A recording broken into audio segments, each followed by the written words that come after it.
20% of all new prostate cancer cases in the United States come from African American men, and that black men have the highest incidence of developing prostate cancer of any group of men. This is Brother Jeff. This is Haven Moses. Hi, this is Colorado Speaker of the House, Terrence Carroll.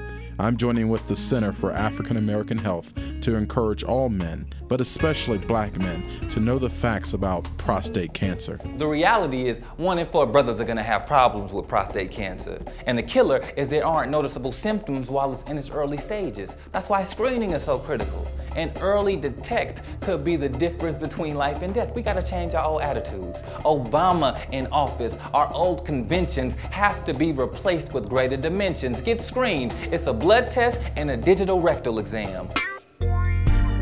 African American males typically do not go see their doctor routinely, and that is something that definitely needs to change within the African American community. I don't know a whole lot about prostate cancer. Actually, I know that it happens with most older males and that you have to go in and get checked up, but outside of that, I really don't know a whole lot about prostate cancer. In the African American community, I know there is some resistance to getting screened for prostate cancer. A lot of it is cultural. I think with awareness, information, and support from their community, whether it be from other men with prostate cancer, or family members, wives, daughters, children. I'd like to encourage all girlfriends and wives and women of men you know out there who don't periodically get their prostate checked to encourage them and push them forward to be checked for prostate cancer so that more lives can be saved. My advice to people who are going through this once they have is to educate themselves and educate their family members.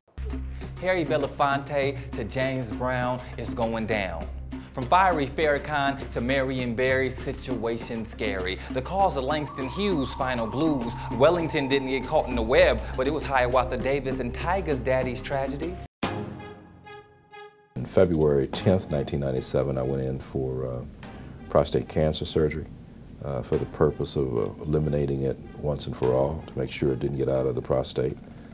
You can either take these tests and these exams and be alive, or you can not take the tests and be dead. You can make jokes about it in the barber shop, whether it's the rectal exam or whether it's checking the PSA scores. Everybody ought to know their PSA scores the same way they know how many points per game Kobe Bryant and LeBron James are scoring. We are a family, and our health is tantamount in our ability to sustain. This ain't no game. This is real deal. That age is 40. General population, that age is 50. Men are screened for prostate cancer with a blood PSA and a digital rectal examination. A digital rectal exam is merely the insertion of a lubricated gloved finger into the rectum to take a feel of the prostate. Most patients, I tell them, they'll feel a little bit of wetness, a little bit of pressure, and that's about it. In my opinion, and what I've seen with my patients, the majority of the pain that they're experiencing or feel that they're experiencing, it really is in their head. Don't wait. Get it done right now. You know, if you're at that age group where you need to get these things done, you have to get it done right now. Don't procrastinate. No excuses. Just take care of it. See, a prostate is where the fluid is produced that carries the semen for ejaculation, a vital cog in our procreation, and men that are black are being attacked because of a failure to react. We just have to take a more mature, realistic approach to how we deal with it. Mm-hmm. While it's one of the most deadly problems for our males, it also is one of the easiest to discover early, yes, and to treat if you get yearly exams. Yeah. So informed decision making, early detection and screening, all of that's really important, and family history is a really big part of this. Both my brothers had prostate cancer, and my cousin on my mother's side of the family. If we can get the African American community energized to really be proactive with their health, be screened, if they get prostate cancer, be diagnosed early so they can be treated easily with a very low complication rate, Well, we hopefully can turn those numbers around and help the African American community avoid this problem, which has really been, they've been carrying more of the burden than they should be.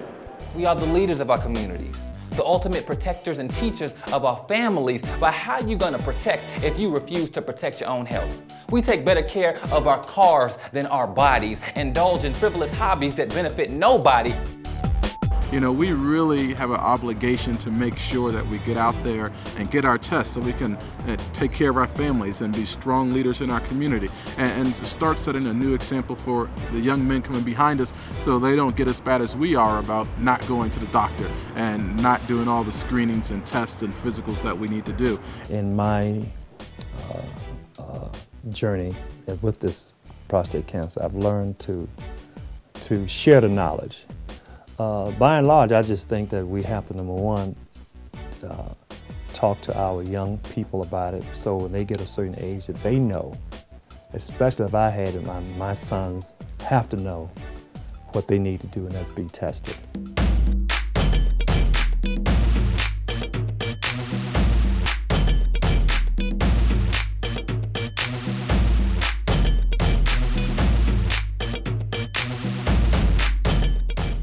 Now, I'm gonna tell it like it is, like I'm your barber. African American men get prostate cancer earlier in life, and 20% of all new prostate cancer cases come from us, the coolest cats on the map, being taken out because the info that we lack. It's just a reality we have to live with. Key word is live. You know, if you're not up on your health, you might as well kiss it goodbye. The Center for African American Health is committed to improving the health and well-being of the African American community.